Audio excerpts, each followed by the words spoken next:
Understand from your book that the movie Fire in the Sky that was done based on this story was incorrect as far as the number of the men on the crew that day. That's true. There were actually 7 of us out there, and they reduced it to 5 for some reason for the movie. But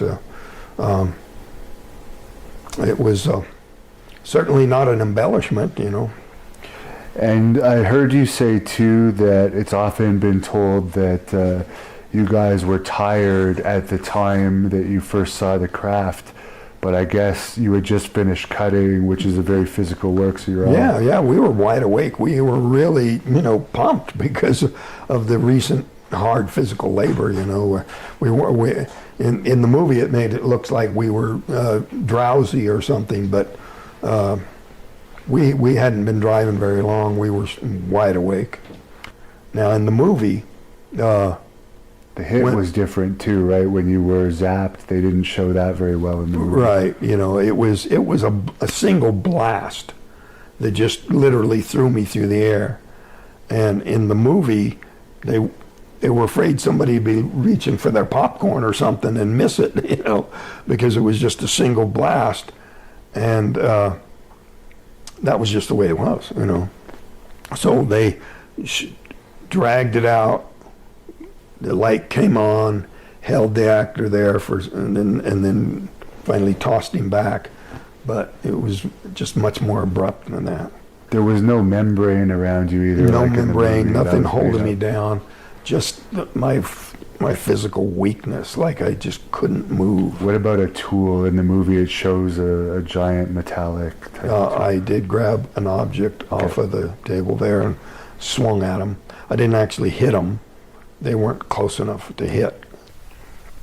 So what about in the movie it shows you anti-gravity floating? Nope, no anti-gravity. That was something that the Hollywood people just that was just Hollywood embellishment.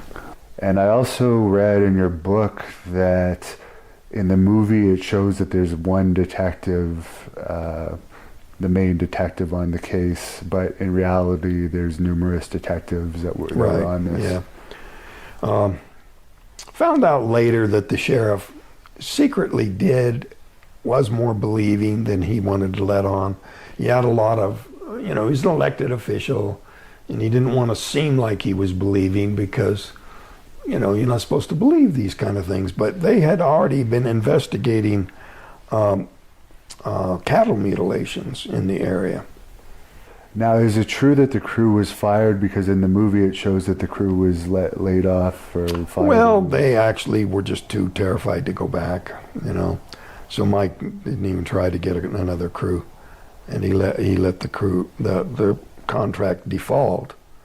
But the crew that took it over and finished it did it in same number of man days that we had left on our contract. So they come to get you. In the movie it shows that there's an investigator from the UFO American Foundation for Abnormal Resource. Yeah.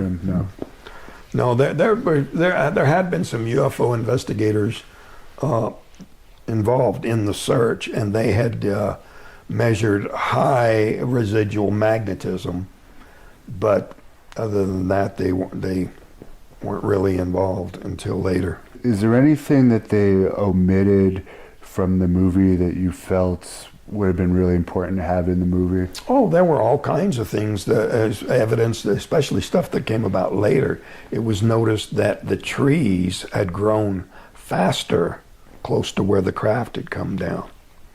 And this is documented with tree ring research. And, this actually takes years to manifest itself. But all around the clearing, everything that was exposed to radiation from the craft suddenly had much thicker growth rings. And Ben Hansen was the host of a show called Fact or Fake, and he sort of supervised the research trip back to the site. And we discovered not only were these tree rings thicker, they were thicker on the side of the tree towards where the craft had been. So anywhere you went, whatever tree was oriented towards where that craft was, that was the side where the most pronounced accelerated growth occurred. And that was pretty profound, because, here this tree was 6 inches in diameter, and it was 85 years old. And in the next 15 years, it had doubled in diameter. Wow. Which is actually more than double the rate of growth. And Ben Hansen found that the pine trees around the Chernobyl nuclear accident, the Scots pine species there, it's a similar species, they had also grown at an accelerated rate. And there was some scientific papers online about the mechanism for what caused that accelerated growth. Because you would think, I would expect radiation to make things sicken and die, not grow faster. But they had some kind of an explanation for why these trees were putting on thicker rings than they had previously. If anything, there were certain things that were thrown in that were designed to add suspicion, like when Mike went back, all the crew went back with him. So in the movie, he went back alone, which made it suspicious, like, what was he really doing, burying a body or something, The truth is, they all went back with him. And he was pretty traumatized that night. Kenny said he kind of fell to his knees and was crying. But Kenny kind of took charge at that point. Kenny's actually the one who first called the sheriff when they got to town.